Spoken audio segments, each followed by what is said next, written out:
Hi everyone, I'm Rakhi and I'm back with the another question of chapter number 13 hydrocarbons class 11th NCERT text. In this video, I will be explaining you question number 13.6 and it's on page number 397. So first of all, let's have a look on the question and then to its solution. Question is, an alkene A contains 3 CC bonds, 8 CH sigma bonds and 1 CC pi bonds. A on ozonolysis gives 2 moles of an aldehyde. Please notice this point कि A on ozonolysis gives 2 moles of aldehyde of molar mass 44 mu.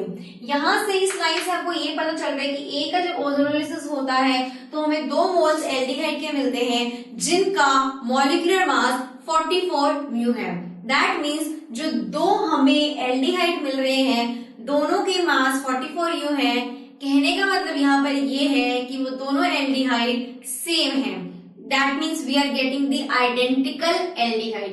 कहने का मतलब एक और यहाँ पर ये है कि जो एल्कीन जिसकी हमने ओजोनोलिसिस की है it will be having 2 identical carbon atoms in which between them there is a double bond. That means 2 double bond इस साइड हो या 2 डबल बॉन्ड इस साइड हो या 3 डबल बॉन्ड इस साइड हो या 3 डबल बॉन्ड इस साइड हो. That means there will be a symmetry when we are placing the double bond in between the carbon atoms. कितने नंबर of carbon atoms हो सकते हैं अभी मुझे कुछ नहीं पता कि how many carbon atoms will be there, what will be the A and what will be its atomic nomenclature. बस इस लाइन से हमें यही पता चल रहा है कि we will be having 2 identical aldehydes जिनका molecular mass है 44 mu. That means 44 atomic mass unit.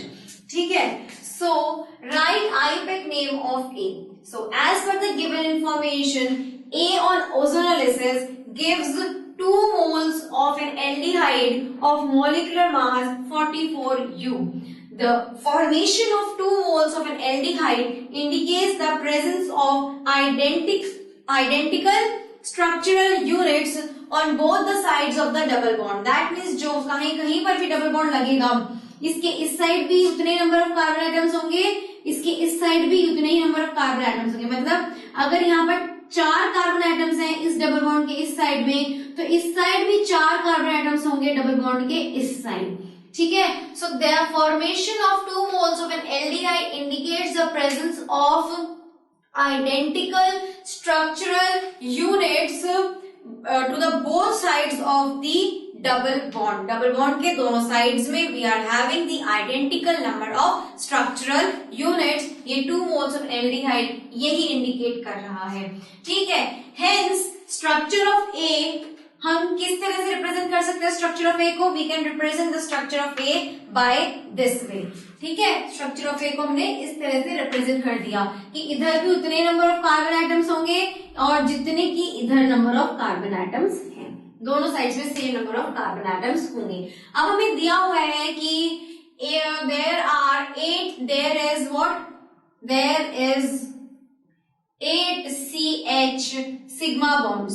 तो ये क्या रिप्रेजेंट कर रहा है 8 CH sigma bonds. It is representing that there is 8 hydrogen atoms.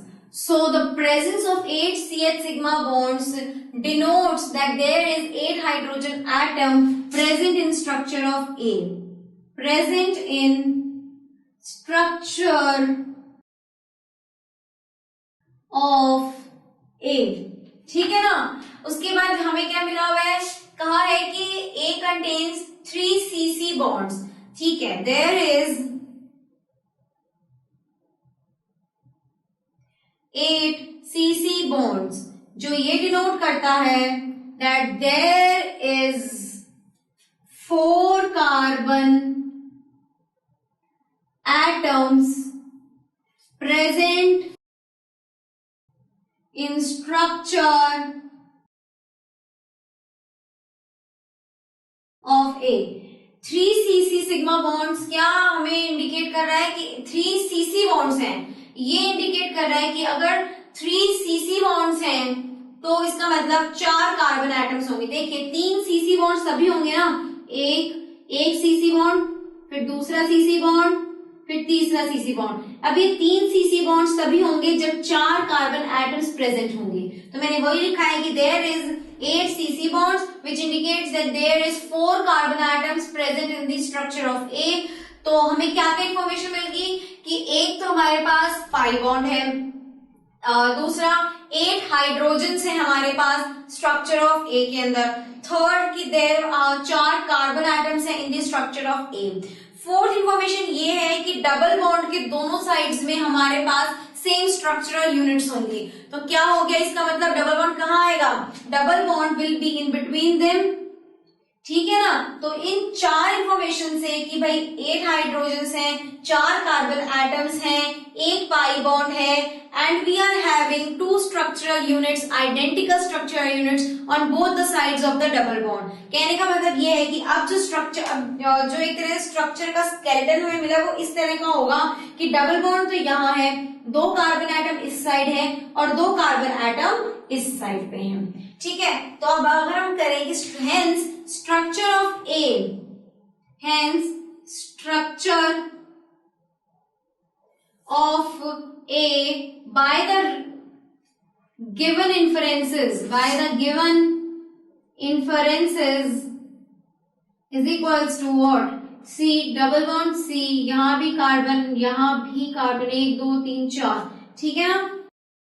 How many hydrogens, 8 hydrogens, तो 1 hydrogen, 2 hydrogen, 3 hydrogen, 4 hydrogen, 5 hydrogen, 6 hydrogen, 7 hydrogen, 8 hydrogen. So this is the structure of A which is but 2ene, ठीक है। मैं एक बार और इसे अच्छे से लिखूंगी, प्लीज जितना भी मैंने अभी यहाँ लिखा हुआ है उसे आप नोट डाउन कर लीजिए। we'll move further on for this question, ठीक है। मैं एक बार रब कर रही हूँ इसको, ठीक है।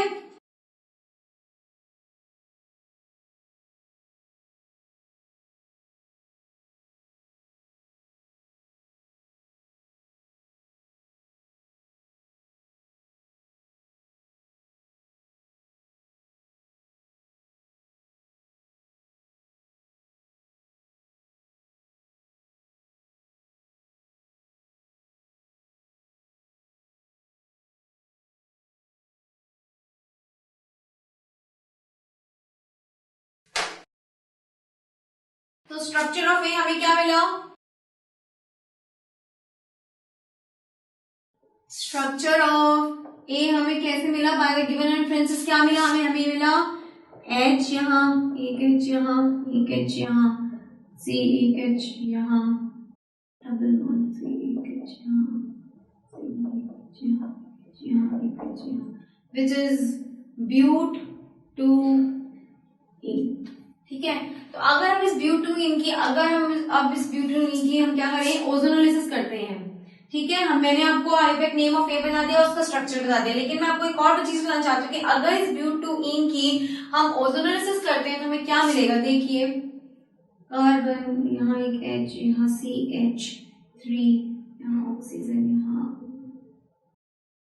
यहाँ भी एक कार्बन, यहाँ एक H, यहाँ CH3, यहाँ O, यहाँ O और ये ओजोनाइड मिलेगा हमें मिलेगा ब्यूट 2ene का ओजोनाइड मिलेगा, ठीक है ना। मैं आपको बताना चाहती हूँ कि हमें 2 आइडेंटिकल एल्डिहाइड यूनिट्स मिलेंगी और जिनका मॉलिक्यूलर मास 44U होगा। जैसे मेरे को ब्यूट 2ene का बारे में पता चल गया कि भाई ये मेरा एल्कीन था, इसकी ओजोनोलिसिस की तो ब्यूट 2ene और ओजोनाइड मुझे मिल जाएगा। अब इसका जब मैं क्लीवेज करूंगी by the addition of zinc plus water, एक तो ये यहां से टूटेगा, एक यहां से टूटेगा, हाइड्रोजन यहाँ प्रेजेंट है इस कार्बन एटम पे, दैट मीन्स मेरा क्या बनेगा, एल्डिहाइड बनेगा। तो मेरे को 2 यूनिट्स मिली हैं ट्वाइस ऑफ CH3CHO की, that means I am getting 2 identical units of aldehyde which is ethanol. अब इथेनॉल का मॉलिक्यूलर मास अब चेक कीजिए, मोलर मास ऑफ इथेनॉल, ठीक है। इथेनॉल का स्ट्रक्चर क्या है, CH3CHO,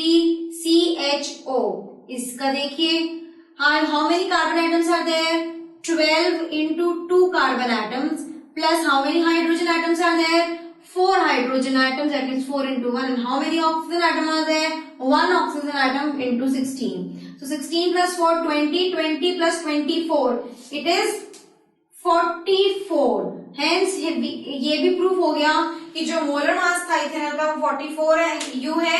और एक्चुअल में क्या प्रूव हुआ है कि after the ozonolysis of the alkene which we have found, we are getting the 2 moles of ethanol only, whose molecular mass is 44 atomic mass unit.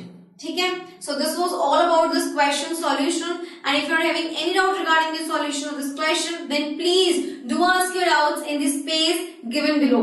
Do not forget to watch the next video for the next question of this chapter. Do subscribe us, and it's me Rakhi saying you all now goodbye.